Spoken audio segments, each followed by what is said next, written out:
If you enjoyed today's story, please consider subscribing to this channel, where a new original sci-fi audiobook is uploaded every Thursday morning. Thank you for listening. Fleeing Eden by P.E. Rowe. I knew probably before anyone else in the cylinder. Part of it was instinct, and part of it was spousal privilege, I guess you could say. Dana was ridiculously busy, as she always was. So Sonny and I decided to bring dinner down to the executive offices to eat with her there. I knew something was up when I saw the regolith moored up on the south lock outside the C-suite. "Who do you think it is, Dad?" Sonny asked me. "Maybe Cousin Corey and Astra." "I doubt it, Sonny. I think your mother would have said something if they were coming over." It was curious, an unscheduled visit from Exos this time of year, usually when Dana's cousin Corey came over from Garvin 8. It was a big enough hassle that we planned the trip months in advance, and we certainly would have told the kids about it. Sonny and Astra both would have been talking about the visit for weeks beforehand. Even an envoy, though, should have been mentioned in the Eden news feeds. For the regolith to creep over silently like this was odd. When Sonny and I got down to the C-suite, Carlo stopped us. "I'm sorry, sir. The consul is in a private session and left strict orders not to be disturbed." "By me?" I said. "Sonny and I brought dinner. We knew she'd be working late." "She said anyone," Carlo responded, an apologetic look on his face. "Hi, Carlo," Sonny said, walking up to him and hugging him about the waist. "Hi, cutie," he said, smiling down on Sonny. "Keeping your dad out of trouble?" "He's never in trouble," she said, smiling. "You know that." "Can you tell her we're here, Carlo?" I asked. "I'll have Andre let her know the next time he goes in there." "Should we wait? Food's hot," I said, holding up the portable oven box. He looked at me funny and shook his head. That look told me, not this time, Anish. "It's tortilla," Sonny said. "Mom's favorite." "I'll be sure Andre lets her know," Carlo said. "Have her ping me if she gets a minute," I told him. "We'll probably go to the portal and picnic along the concourse, since we've got the food packed." "You two have fun," Carlo said. It was a first for us. Turned away at the gates by my wife's own security. Technically, I guess it was Eden's security, but she was the consul, after all. Sonny and I had our picnic down at the portal, watching Garvin 9 creeping out from behind Glen C18 as our cylinder's orbit began its week-long transit facing inward toward our little red star. Quite a few other folks had the same idea that evening. I should have known it would be quite busy down there, as it usually was for the occasion. Regardless, we had a nice picnic, with only a few nosy fellow citizens interrupting our family time to say hello. Thankfully, all of whom knew better than to mention politics to the husband of the consul while he was out with his 10-year-old daughter. Sonny was a peach, per usual. Even when people disagreed with her mom openly, she would always remark, "That doesn't mean we can't still be friends." Here in the Eden group, though, politics had never been life or death. Not in over 2 millennia. Not until that day. Dana didn't get home that night until nearly 2:30. I was totally disoriented when she crept into bed. She must have heard me snort myself awake. "Sorry, babe," she said. "Crisis at the office." "Something to worry about?" "Not right now, it's not. I'd just like to pass out." "Fine," I said. "I'll try not to snore in your ear." "I wouldn't hear you, Anish. I'm exhausted." "Tell me all about it in the morning," I said, rolling over as she crawled into bed with me. "Love you, babe," Dana said. She started snoring before I did. She didn't come home that late often. But Dana's service was a small price to pay for the privilege people had entrusted to our family.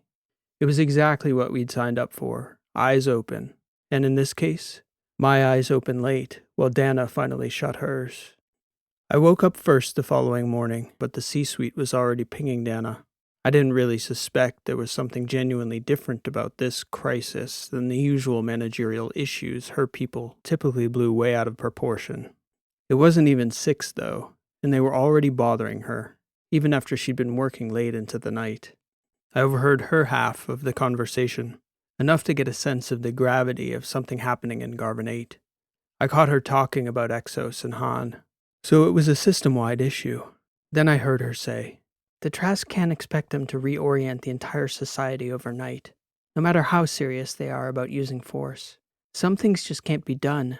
They need to be realistic. That was her position that morning, but as the situation developed over the following days, the opposite became clear. The Trasp came with enough military might that they could do anything they wanted to those outposts, and the implied reality was that they could do the same to us just as easily. They only needed to want to, for any reason. Sani and I didn't see much of Dana that first week after the news got to the C-suite. Her administration worked furiously on their response. They wanted to at least look like they had a response before the rumors got out. The truth, though, was that the Trasp could appear at any second, bearing the same ultimatum they'd leveled on Exos and Han. Sign articles, rights of first refusal, etc. Han and Exos had some leverage, though. The Eden Group? We didn't have their natural resources on offer. The Minerva mines on C-16 belonged to Athos, not us. We just used our negotiated supply for the engine foundries, which was a fraction of the metal that got blasted out to Dreesen's system. If the Trasp wanted anything from us, it would be our engines, but our foundries certainly didn't churn out the kind of vehicle engines that would be of any use in a fight, at least to my mind.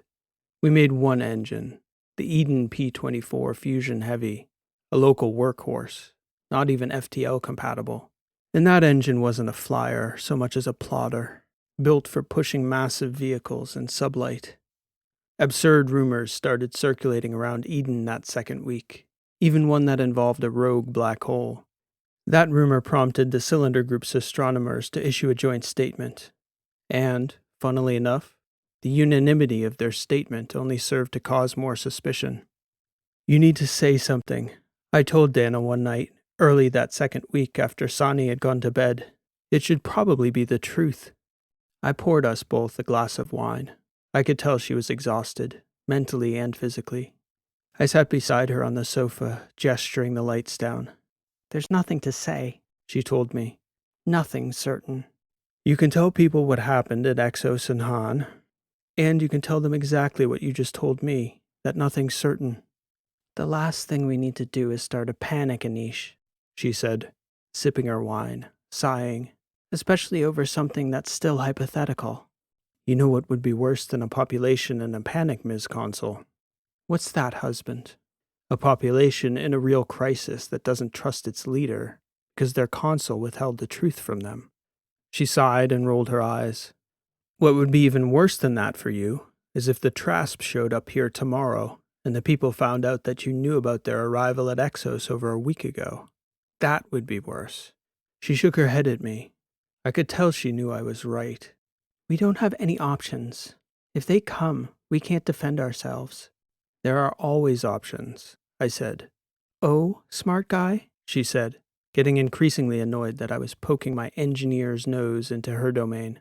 "What are our options if the Trasps show up tomorrow?" "Well, there's fight, and then there's flight. That's 2 options." I was joking, trying to get a smile out of her. Instead, she snorted, shaking her head dismissively. "I know it's a lot of pressure," I said. "I'm here for you, whatever I can do." "You can't imagine the pressure," she said. "But I appreciate how supportive you've been with Sani." I sat closer to her, and she tucked herself into my shoulder. I started thinking that if I were Dana, what I really would want were some real options. We sat quietly together for a while before I filled her in on Sani's week. She listened and sipped her wine, and after a time, she fell asleep on my shoulder. Dana took my advice, thankfully, and gave a statement and took questions. 4 days later, the Trasp arrived. The visit seemed quiet, orderly. A Trasp Admiral, Highcroft, and several of his senior staff were ushered into the C-suite with little fanfare. They sat with Dana and a few of her most trusted cabinet members, and they left. Afterwards, Dana issued a brief statement, letting everyone know that we had time to settle the issues the Trasp had raised with her. She assured us that Eden would retain its autonomy as an independent cylinder group, as it had for over 2 millennia. People went to sleep that night, believing we would still be independent. It was a lie, of course. Not that Dana saw it that way. But there's only a small distinction between having the Trasp literally in leadership roles in Eden, or having Dana nominally still in charge, but forced to comply with their demands. You're not free if you can't say no. And they'd made that point clear. We would be making engines for them now. Not only that, they would be war engines. We had 6 months to fulfill our obligations on our prior contracted work, and they'd so generously given us another 6 months to refit our operations to begin production on the CC-30, a sublight fusion rocket designed for mid-sized, fast attack vessels. Eden would become part of the Trask war machine, or it would be destroyed and forgotten. But, Dana insisted, we were still an independent settlement. Sani, like her mother, had a natural talent for endearing herself to people. She didn't have to try. I'm not sure whether it was the fact she needed to spend so much time with me, or whether she inherited my passion for engineering, but despite her social gifts, Sani had a passion for numbers and objects as well. She came to work with me a lot, and in those days especially, with her mother away so much, I thought it was important for her to be close. We still had engine builds to fulfill, most of which were destined for Helenia, some for Iophos, a few in the Indies. Sani knew my routine well. We'd take the local shuttle to the executive offices and meet with the logistics team to see if there were any problems with the schedule. Then we'd intervene with any contingencies, usually virtually, if there were more than a few at multiple sites. If any major issues came up, I could shuttle directly to the foundry cylinder wherever the knot in the production line had become snagged. This was rare. After so many centuries and so many engine designs, the Eden foundries were a smooth operation. But the news about the Trask had turned our offices into chaos. It wasn't just the monumental engineering tasks ahead of us, shifting to a new design in such a short time frame. It was the division of opinion, with many of our best engineers insisting they wouldn't be forced into Trask servitude.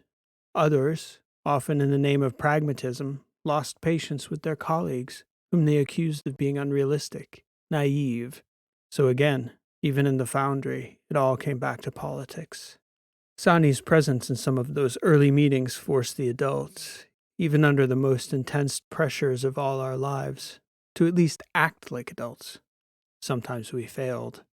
On one heated occasion, one of my best senior executives shouted across the room, "Damn it, Anish! We cannot execute a shift of this scale until we know whether you intend to follow your wife's directives." Sani's head perked up from her spot in the corner where she was studying her lessons by tablet. She even took out one of her earpieces to listen. I smiled at her before responding. As my daughter could tell you, Moro, I'm not married to the consul, so I don't take directives from my wife in this office. I take them from the consul. A distinction without a difference. Not so, I said. There are certain things I would say to the consul that I would never say to my wife, and vice versa. Nevertheless, Anish, we need to start developing a plan soon if we're going to be shifting our entire operation in 6 months.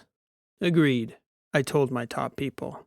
The question is what that shift will be. You have some other plan than the consul's. We'll see, I said. One of the things I might say to the consul, that I would never say to my wife, is go to hell. Another is, I quit. The indecisiveness which you're clearly perceiving in my manner is exactly as it seems. I'm not sure what we should do. I suggest we think of alternatives we could offer the consul, apart from wholesale capitulation. What could we build in 6 months or a year that would make the Trask think twice about coming back to Eden, leveling demands at us, a free people? That is what I will be thinking about until the consul's office directs me to do otherwise. Sonny and I had the opportunity that afternoon to sit quietly in my office in the Glen cylinder, which overlooked the design floor. That broad open space was traditionally used for prototyping and process development. Over the centuries, it had been the site of exactly 216 redesigns, some radical, some small tweaks of proven engines. Always, though, the place was symbolic of who we were, a community of resolute minds, people determined to innovate, cooperate, and do what we did as well as any humans in the battery. And over countless decades, we'd built one engine, almost always a heavy workhorse, hard-nosed, tough, reliable. Our engines powered the ships that had built the sector into what it was today. Sunny was quietly working. Her tutorials had her rated in the top 3% for mathematical aptitude in her age bracket, and she was not at all happy about anybody ranking ahead of her. I looked out at the empty floor, kilometers of open space that I knew would be filled again soon with people, with bots, with prototypes, working groups, models. What would be out my window, though? Trasp war engines? Was that who we would become? I looked out there and then back at Sani. The choices we made in those critical weeks would shape her world more than any choices we'd made before. Sani, I have a problem for you, I said, calling her over to me. I want you to think it through. What type of problem? It's a hypothetical problem. I want you to tell me whether a mouse can pull an elephant. And if that lonely old mouse can't, I'd like you to tell me how many friends a mouse would need to gather in order to pull one elephant. She smiled as though I was joking, but I wasn't. I wanted to see her reason her way through the problem. How am I going to figure that out? She said, looking doubtful. I know one mouse couldn't do it. I'd like for you to come up with a plan. I'll help you if you need it. See what you can figure out on your own, though. You know I have real work to do to keep up with my courses, Dad. This is real work, Sonny. Very important work. Important like yours? Just like mine. Your mother will be well impressed if you can figure out a solution. I didn't give Sonny parameters. That, of course, was part of the challenge. What do you need to figure out first? I asked her. How much does an elephant weigh, I think, she said. And then I would need to find out how much weight a mouse could pull. She sat quietly while I worked, crunching numbers on a problem of a similar nature. Fight or flight, I joked with Dana. How many fusion rockets would it take to get Eden really moving? Or at least most of our group. Options. Maybe an option. That was the best we could hope for. It sounded crazy. That's what Dana said about moving Eden. I mentioned it casually that first evening. By then, Sani had figured out how much an elephant weighed and how much a mouse could pull. She had an answer, but was just getting to the question stage, where I was. At some point, we'd have to talk about friction. Move Eden, Dana said. Fight or flight, I responded. Let the Trasp return next year to find empty space where our cylinder group once was. Sure, Anish, like magic. We'll just snap our fingers and move 50 cylinders. The point is to no longer be useful to the Trasp, so we leave the foundry cylinders behind. If we can do nothing for them, then they will have no use for us. And what do? We live. We do something more useful along the journey than building war engines for the Trasp. It's a ludicrous plan, she told me. You'd better be prepared to make the transition to their engine. The consul had better prepare herself to fire me. The answer to my elephant problem was a minimum of 28 engines if we wanted to get a cylinder to either Moss 211 or Marendra. We could relocate to Garvin 8 in about a decade, but they were in the same predicament as us. The point wasn't getting anywhere useful. The point was to make ourselves entirely useless, so that we weren't worth the effort it would take to subjugate us. There were people who theorized the war would be over in a flash. There were models, though, that surmised space warfare, with the state-of-our technology, between two vast and equal powers, could take decades to work through. Decades shape a generation. That generation shapes the next. A human disaster of epic proportions. The following day, I brought in my top engineers to discuss my elephant problem. 28 engines each, and if we left behind the foundries, 40 cylinders. The problem we dealt with that morning was how to affix the engines to the cylinders. We couldn't just slap engines to the portal end of a cylinder and fire them up. The framing of the cylinders wasn't built to handle such forces. I made sure Sani was there for that discussion. Twice as many engines would be better, Aiden Hernandez, one of my brightest subordinates, said. But that would be a lot of engines for the foundries to churn out in 6 months. Would we be up to the task? I asked him. I can answer for the workers, he said. The limits are on machine capacity. We could do 40 though, Anish. That would be doable. 40 engines for 40 cylinders? 1,600 engines in a half year. Yes, was the unanimous answer. 40 engines per cylinder was possible. So we discussed framing and orientation. Oh, Sani exclaimed when my engineers began to diagram the external scaffolding. It's like a big cup for the cylinder to go inside. Yes, dear girl, just so. My plotting got back to Dana. She wasn't happy in the least. When the chief engineer for the colony goes off script, it poses problems for the consul, especially when he happens to be your husband. There had been calls for my resignation when Dana was elected, fears that I would be too beholden to my wife's political career to offer true and honest advice on operations, on infrastructure, even that I might lie to conceal shortcomings. I considered resigning, not because there was any truth to those concerns, but merely for the optics. There were other capable candidates. Ultimately, I didn't resign, though, because I supposed if those concerns had been genuine enough, the people wouldn't have elected her. I promised to uphold my oath as before, and in defying the Trasp ultimatum in my own way, I believed I was upholding that oath, to leave a free society to my daughter, or to die in trying to hand it to her. They're going to blast us out of the stars, Dana told me. Admiral Highcroft was clear. I intend to make that so inconvenient they will do no such thing. The wager is that they'll have bigger concerns a year from now, and nothing to gain from seeking us out again. And how do you intend to pull that off, Anish? I don't intend to pull off anything on my own, dear consul. We intend, meaning my entire team, we intend to be elsewhere when the Trasp return. What's the difference if we're here or out in empty space? I presume that's your plan, Anish. Mr. Chief Engineer, I believe, is my proper title. And if we're in empty space, we will have no access to raw materials, and we will have no foundries. And if we get going fast enough, we won't even be able to turn around for a decade. There will be nothing to gain for them. Obviously, it was not ideal. There was, as Dana pointed out, the entirely real possibility that the Trasp would destroy us simply for defying them. Besides, she said, I'm not convinced we could move this colony in a calendar year, Anish. Much less 6 months, as you say. You doubt my team, dear consul. That is no smart bet. Deep down, I knew she was proud of me. I had the luxury of being a mere thorn in the consul's side. She had the survival of the entire society foremost in her mind. What had yet to sink in was the reality that the real threat to our society was from our capitulation. Eden's identity would be determined by our actions, not the Trasp's. We would decide whether we became servants of somebody else's war. Nobody else.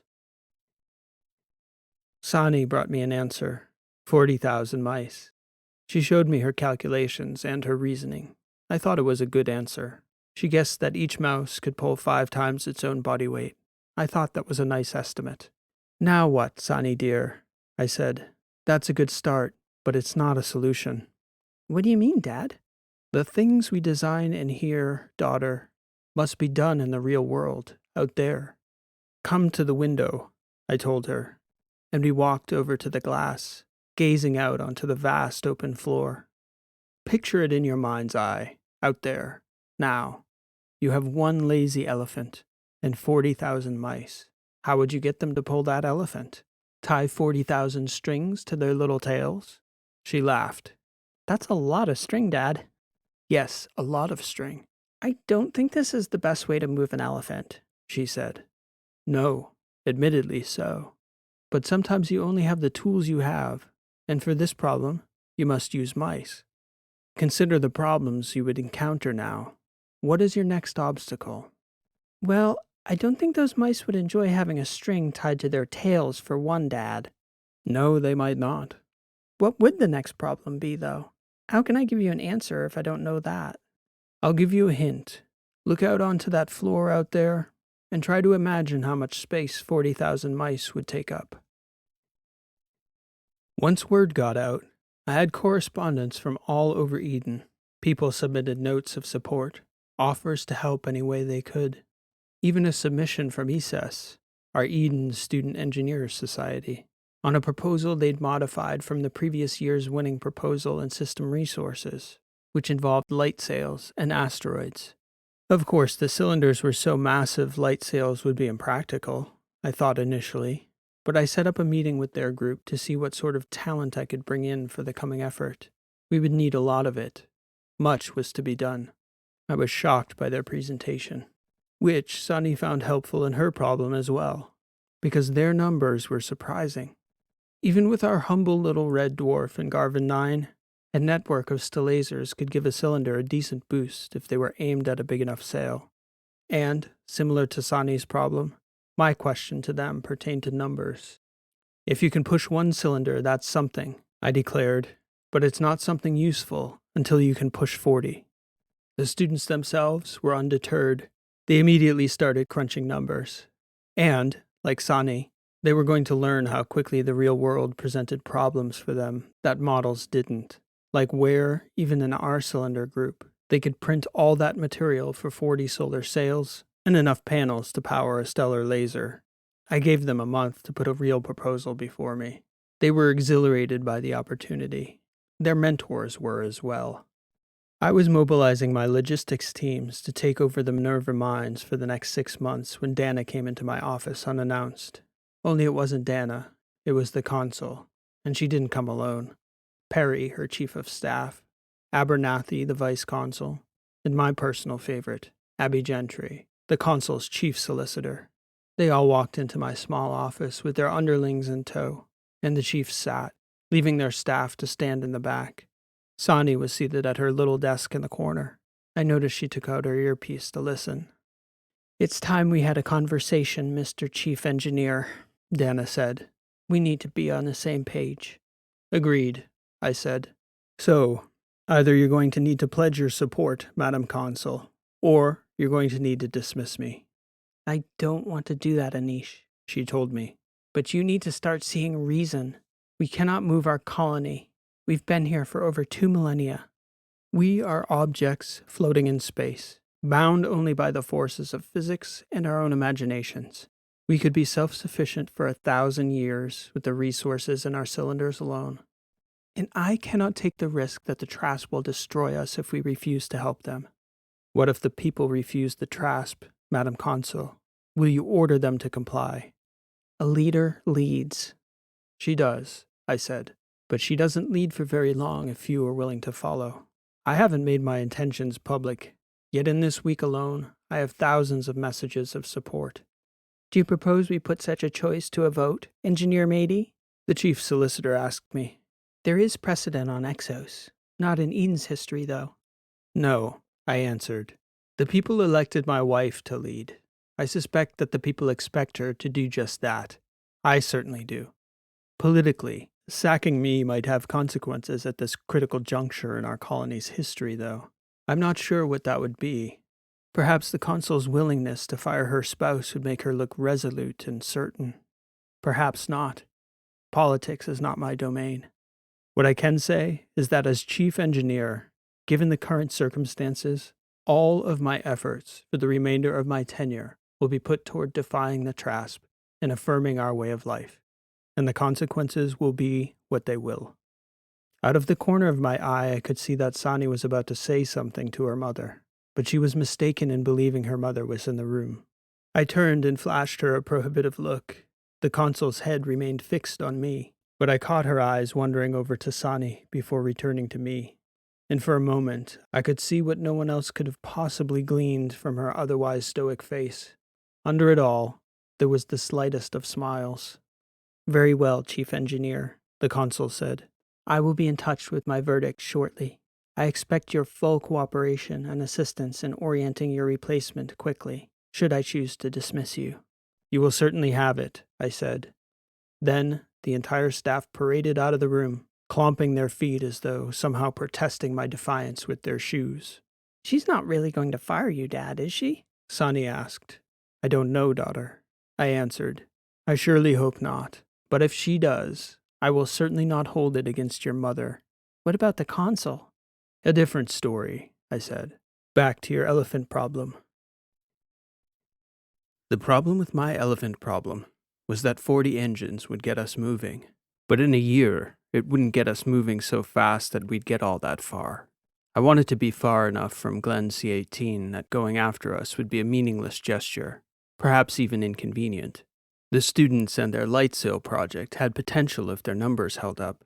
We couldn't outrun the Trasp, not completely. But if we could use the added push from the sail to get us going faster than their sublights, it would add another layer of absurdity to their pursuit. They wouldn't be able to board us to turn us around in that case. Moreover, that would put us so far outside Garvin 9 it would take us maybe 20 years to turn back if we conceded to do it ourselves. It would leave the Trasp with a binary decision: destroy us or not. I believed they were still people. Even warring humans are still human. Their humanity doesn't simply evaporate. That was Dana's job to calculate, though, and I hoped she would make the right call. I didn't speak with her about it that night. I know it sounds absurd to say, but we hardly said 2 words to each other the whole evening. There was nothing further to talk about, and she hadn't made her decision yet. Genuinely, there was no animosity from either of us, just an understanding that these were trying times, the times we were born for. I didn't tell anyone what I was doing. I just took the consul shuttle. Of course, I got a call from Dana's chief of staff along the way, but I ignored it. What were they going to do? I and Sani were on the manifest. I filed the flight plan on departure. Minerva, C-16, the mines. We were going to need a lot of metal for our scaffolding and for our nose cones. We were also going to need to requisition the bot labor on the little planet's surface for our purposes. I figured we could do it all in orbit, build our cups, as Sani called them, and then fly them out to Glen, rather than bringing all that metal and bot labor to us. But why do we need to go to the surface? Sani asked me along the way. Couldn't we do the planning from home? I need to consult with the site operator, I told her, a very old AI. She was instantly intrigued. Sani was familiar with the AIs we had, but she was aware that our modern units were limited comparatively by design. I thought the mines were automated. What's its name? The mines are too complex to be fully automated, Sani. The AI we'll meet today is named Saraswati. Saraswati, she repeated. Saraswati. And continued to repeat many times along the way. Sani wanted to be sure she got it right by the time we got there. Even with her mother's position, Sani was unfamiliar with the novelty of walking on a planetary body. She was wide-eyed from her first step outside the shuttle. Before going inside the outpost, we played with the low gravity on Minerva's surface. It was a long time since I'd thrown my little girl into the air, and never so high as that, and apparently we were overseen. When we finally got down to the base's core, where there was a life support bubble, Saraswati's voice greeted us. That looked like fun, she said. I wasn't expecting 2 visitors, especially a surprise guest who can jump so high. It was fun, Sani said. I heard your name is Saraswati. I was wondering if you had a body. Oh, you know my name already, but I don't know yours. I'll tell you all about myself if you tell me your name. I'm Sani Mehdi, and this is my dad, Anish. We came to solve his elephant problem. I'm still working on mine. They got on famously. Sani was delighted to meet this old AI, who explained to Sani that she had been disembodied for thousands of years, existing as the brain of that old Athosian mining outpost. Of course, she was troubled to hear that I intended to commandeer Athos's metal for as long as it took to build my scaffolding. Will you help us? Sani asked Saraswati after I'd finished explaining the situation. Competing directives are always difficult, Sani. On the one hand, my mission is to ensure that the metals from the mine get shipped out toward Athos in accordance with the schedule. On the other hand, I have baseline ethical guidelines that prioritize the life and safety of all humans. And your colony group have been good neighbors to my mine here on Minerva. It has always been the case that I could call you and your people for help if need be. So under the circumstances, I would be happy to help Eden in any way I can, though I will be sorry to see you go. Will you be lonely when we leave the system? No, dear. I don't get lonely. What will you think about all day? I could think about many things, like how many mice it takes to pull an elephant, which is a very difficult problem. Far more difficult than you believe, Sani said. I've been working on it for weeks now. We left with a plan in place. I told Saraswati to hold off executing the plan until we finalized the specifications on our end. My team was working on that part of things. The other part was Dana. We made it home in time for dinner that evening, and to my surprise, so did Dana. I kept nothing from her, so it didn't even occur to Sani not to tell her mother about our little adventure and the joys of meeting her new friend Saraswati. Sani was beside herself with excitement. Dana was not. She was patient with our daughter, as she always was, but I knew I would be in for a discussion once Sani went to bed for the night. Before turning in, Sani told her mother about Saraswati and her competing directives. Saraswati always puts the lives of people first, Sani told her mother. I wonder how she decides which people, though. Sometimes people are in conflict. Dana smiled at her. Sometimes they are. Sometimes even people who love each other. That is true as well, my Sani, Dana said. When we sat down together on the sofa that night, without wine, just with each other's company and some soothing music, I think we were both properly prepared to disagree without being resentful. In many ways, Dana was quite envious of the liberty I had to be defiant. That was what truly angered her, the sense that I was free to do what she wanted to do, but felt she wasn't free to do. I will not tell you anything, Dana, I said after she expressed her frustration at my taking the consul shuttle to Minerva. I will merely ask you, what is it you fear more? The Trasp blowing Eden to bits with all of us inside? Or the reaction of your frightened constituency if you told everyone you intended to defy the Trasp? I fear the Trasp, Anish, she responded. And moreover, I fear being the last consul of Eden, the one responsible for ending a tradition many centuries of our ancestors' making. That choice is simple, love, I said. The Trasp may destroy us, but only we can destroy our tradition. I wish it were that simple, Anish. And I wish you understood how fervently our people would follow you if you led them the way your heart tells you we should go. I promise you, they will humble us with their courageousness and determination. That much I know. She still doubted, but she did not fire me that night, and she did not fire me the following day, even though everyone in her office protested. They believed she lacked the backbone to fire her husband. What they found out, though, was that she was in the process of finding the courage to stand behind me and behind all her people. Real backbone. Dana snuck away from the C-suite the following day to have lunch with Sani and me in my office. For the first time, she asked with genuine interest about the logistics of my plot, my 40 mice pushing each of our elephants. Can we build 1,600 engines in 6 months? She asked me. That's a tall order. I have no doubts it will be done. How far can we get away from Garvin 9 in 6 months' travel time? I shrugged. That depends on what the rest of the people can do, I told her. I'd like you to stay after lunch. Sani and I have a meeting. With whom? Dana asked. With the engineering students, Sani answered. They're working on putting sails on our elephants. Sails on our elephants? You'll see, Mom. The truth was that I'd had a hint from the professors who oversaw the student engineering group that they had something exciting to show me. I expected good news on the solar sail front.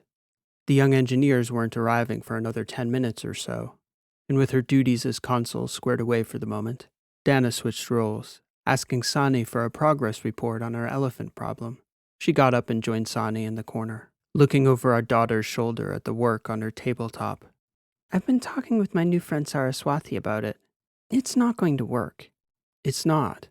Not the way I thought at first. You see, 40,000 mice take up too much space on the floor. There are all kinds of problems. What kind of problems, Sani? Lots of them. Silly problems that you wouldn't think about. Like if you tried to put them all together, they'd step on each other's tails, and that would hurt the amount the group could pull. But if you spread them farther out, there's more energy lost in the harnessing system. So is it impossible to move an elephant using mice? Dana asked, genuinely uncertain of the answer. Saraswati says very little is impossible. We just need to change our approach. And how do you intend to do that? We're thinking of ways to make the elephant lighter, or at least easier to pull. Is that cheating? Dana asked, looking over at me. I don't think so, Sani answered. Dad didn't say we couldn't. Plus, if you want the problem solved, you need to consider all the options, right? Maybe so, she said, turning to look over at me again. I couldn't help but smile. She was still talking with Sani when the young engineers came in with their two mentors. They were shocked to see the consul standing in the corner. It was clear they didn't quite know how to behave. Please sit, Dennis said. Be at ease. Pretend I'm not here. She was, though. As nervous as the chief engineer of the cylinder group made them, the consul added a whole new dimension to the stress of the circumstances. Nonetheless, the young presenters were quite competent. They both apologized to Dana for all the math, and, in fact, her presence, I think, forced them to put their ideas in common language, which I thought helped them to think them through. First, Timo, the young man spearheading the solar sail effort, explained that the solar sails wouldn't be feasible, not for 40 cylinders, and certainly not in our time frame. The group's math was correct. Sani even interrupted at one point to ask a question about one of the main bottlenecks, printing speed on the solar array's panels. Our small cylinder group simply couldn't produce enough material to collect the energy required to power such a fleet of super lasers, even if we could build it, much like the mice stepping on each other's tails. Sani got it. So, no solar array, I asked them. No, Chief Engineer Mehdi, Timo said. But we have an alternative. To get 40 cylinders traveling faster than top sublight? I will be impressed if that's true, I told them. No, sir, but when you discussed the desire to go faster, your reasoning for it was twofold. Partly to get us farther away from Garvin 9, so that turning us around would be impractical, but mostly you said it was to keep the Trask from being able to catch up to us and board our cylinders. We've figured out a way to make it impossible for them to board our cylinders. You have? Yes, Chief Engineer, the young man said. It was Ivara's idea. He turned the floor over to Ivara, who began by talking about the properties of electricity in open space, and about the concept of force fields in science fiction. I was genuinely curious to know where her proposal was going. Because of the stress created on the cylinder exterior by the engines, we understood you were designing an external scaffolding for each cylinder, Ivara finally said. My proposal is to compose your scaffolding of an appropriately strong yet conductive material so that we could electrify the framing at a moment's notice. In the past, farmers used similar fences to keep their livestock in, but in my research, I learned that also there was this. Ivara pulled up a video from the archives of a device from Earth used for zapping biting insects that flew into its light. If the Trask approached any of us in an attempt to cut through our outer hull, then very quickly, zap. And she played footage of the bug zapper. Only ours would be much larger charge, a deadly charge. I began to laugh. It was such a simple concept. I started to think of reasons it would fail, and for every possible pitfall, there was an easy solution. And the level of charge Ivara suggested we could push through our girders was insanely powerful, something approaching a lightning bolt. She looked to be getting frustrated, mistaking my laughter at the concept to be directed at her. Finally, she stopped and asked, What's so funny, Chief Engineer Mehdi? Remind me, young lady, never to make you angry, I said, prompting everyone else, Sani included, to begin laughing as well. It's a purely defensive measure, Ivara protested. I would never design a weapon. Young Sani, I said, looking over to the corner where she was giggling still. Remind me to tell you later about the electric eel. Ms. Ivara and this clever group are an example to us all. There were, of course, details to work out. The specifications for Saraswati and her miners to ensure the conductivity of our metal scaffolding, the wiring from the inside, insulating the cylinders from the cage, countermeasures should the Trask attempt to short out our electric cage. But given our time frame, it was a feasible plan. I was ready to put in the orders the second the consul gave the word. Dana told her staff that she was deliberating. I told her that a few days here or there wouldn't make a difference. The build on the scaffolding for 40 cylinders was between 3 and 4 months, and we'd be building engines either way. Her staff was angry that I'd shown no inclination to begin the redesign process for shifting our foundries to the Trask war engine. That wouldn't change. That week, Dana did something she hadn't done since before taking her post in the C-suite. She left the office and began to walk inside the Eden cylinder. Then she got on her shuttle and walked in the others, Platt, Ottoman, Clune, Charlotte, Lucia, Ossaway. Carlo wasn't happy about the implications, especially with tensions running high, but she talked to people, and she listened. The night before she issued the decree, she came home and had dinner with Sani and me, and she declared that she agreed with my expert political assessment. The people were just waiting for her to tell them that it was okay to resist. It's what they wanted. They just needed to know that she was unafraid. The consul's decree didn't waste a single word. Notice from the office of the consul of the Eden Cylinder Group. The people of Eden will fuel no one else's war. We will continue to live as free people, even if the consequence of that choice is our end. All this office's efforts in the coming months will support the continuance of these fundamental principles. The same is encouraged of all citizens of Eden. Dana gave a much longer address once she had her executive suite all oriented in the proper direction. For those that needed the rousing message and flowery language, her speech hit every note. Sani and I were very proud, of course, but we were also busy discussing the properties of the electric eel. The entire cylinder group came together remarkably quickly following the decree. In the weeks after Dana made the decision to defy the TRASP, the mood, I would say, was resolute. People found ways to volunteer for all the critical initiatives of the project. Far too many to name or do proper justice mentioning. Beside me, every step of the way, was Sani, who often protested when I sent her off to be with her friends. She didn't want to miss a critical meeting or be absent when a new problem was discovered or an old one solved. But both Dana and I believed we had a duty to see she had a childhood, even as she witnessed such adult events. Every step along the way, we discussed the challenges and solutions, one animal metaphor at a time. Sani also kept in touch with Saraswati while the scaffolding was being built. Everyone in the cylinder group watched with great anxiety and interest as, one by one, each of our free-floating cylinders had its hardy exoskeleton attached to its exterior, becoming perhaps the largest fleet in the history of the galaxy, a consortium of gigantic electric eels. We possessed the tools, the knowledge, and the ambition to reconstitute ourselves as engine builders some generations in the future when we finally reached Moss, and we had the resources and resourcefulness to be fully self-sufficient, almost indefinitely along the way. Dana's final order before setting us on our new course was to drive our industrial and foundry cylinders into Glen C18's murky clouds. Then, as one, we bid Garvin 9 goodbye. 5 months and 17 days from the moment the TRASP Admiral, Highcroft, had issued their people's ultimatum to ours.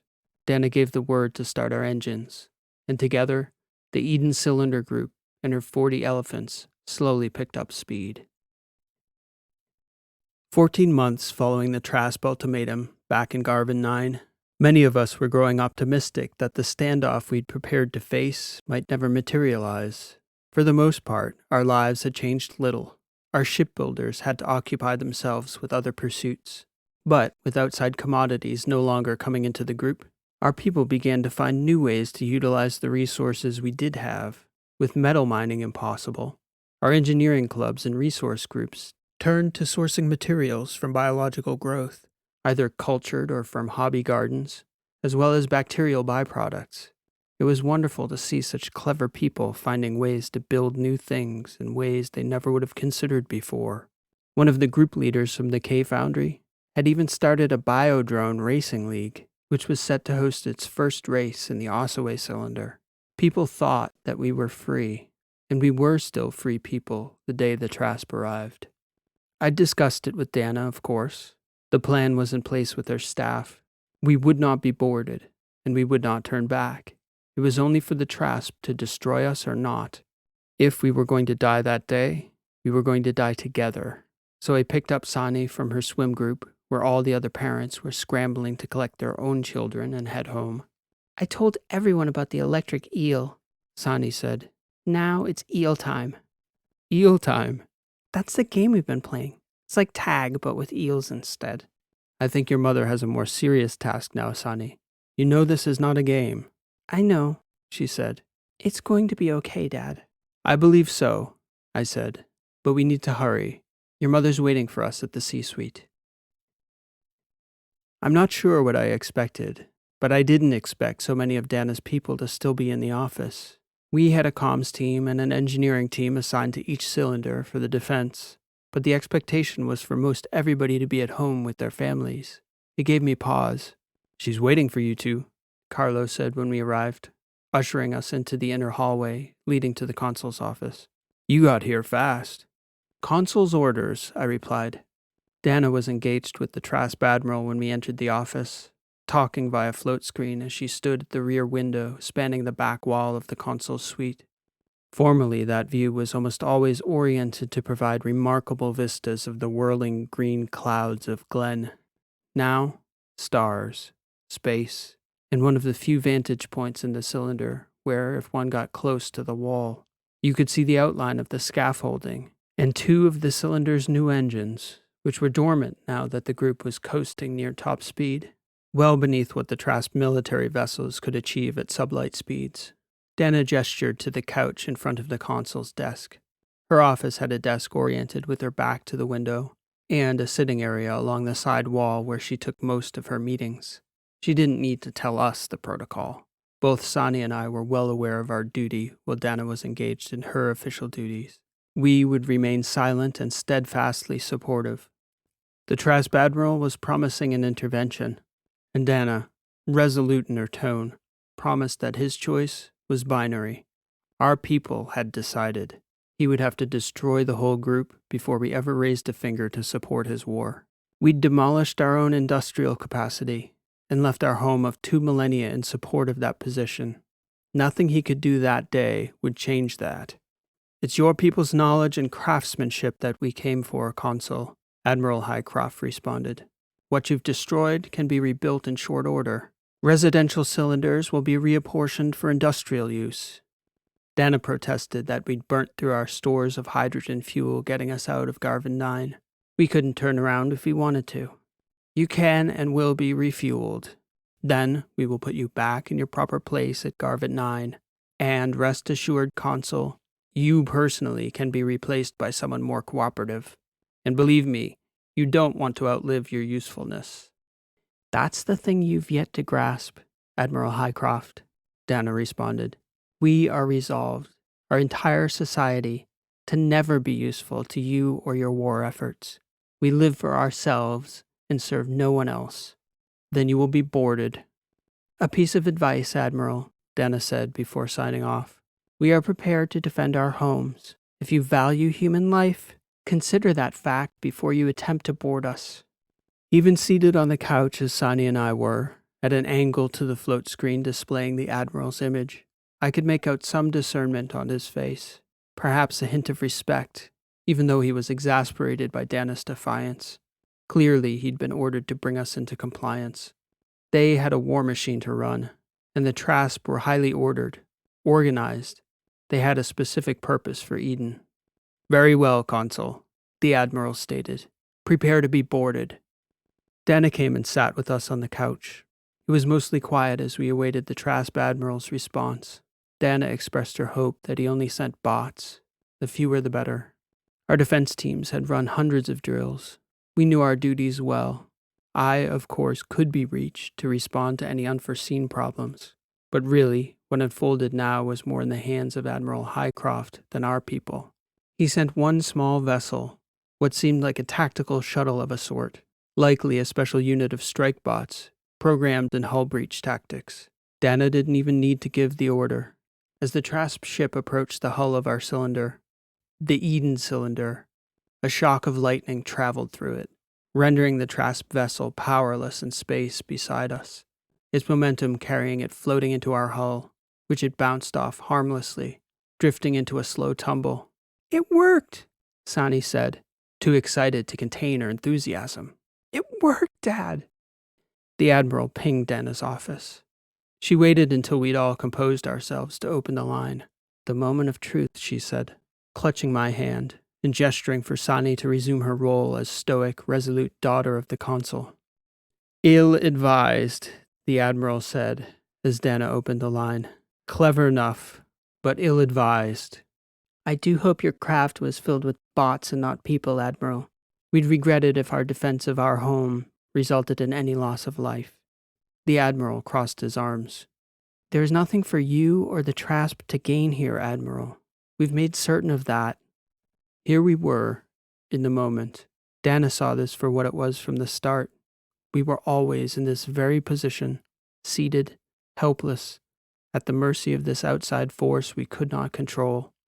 And in those seconds, she made sure of two things: that we were sitting there as a family, ensuring that Highcroft would have to look into our family's eyes, not just the consul's eyes.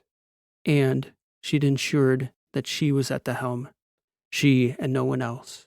For in that moment, with our destruction real and imminent, seeing the stern face of the man who had our fate in his hands, I confess I suddenly doubted.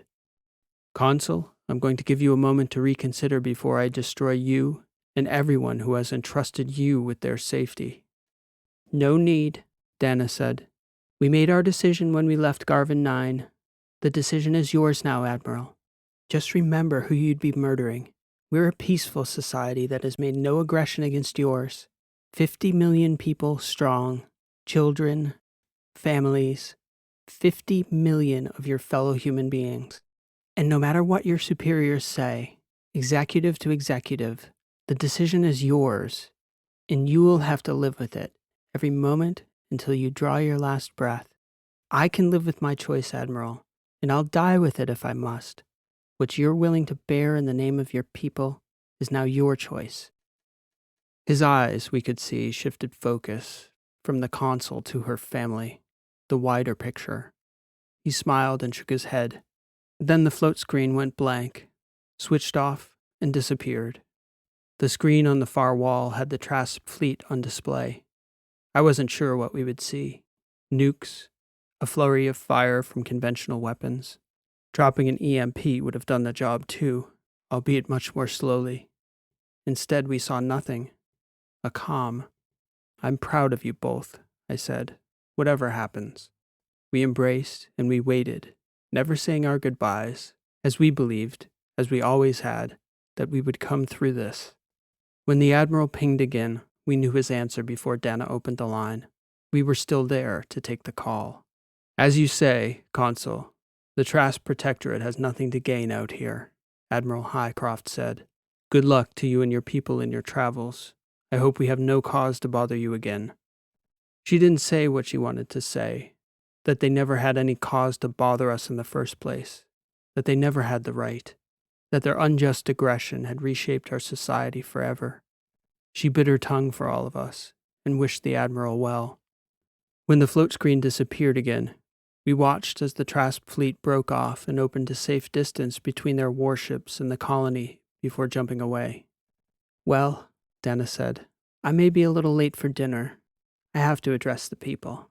We've got a long trip ahead of us now. And new problems, I said. Always new problems, Dana concurred. Interstellar problems. I sure hope planning a celebration is one of them. Founders' Day. And now this. We discussed it. We sat together and talked about that celebration. And even after we were done talking, we still sat. From where we sat, there were two bright stars behind us. The Garvins our people had known for nearly 26 centuries, our constant companions.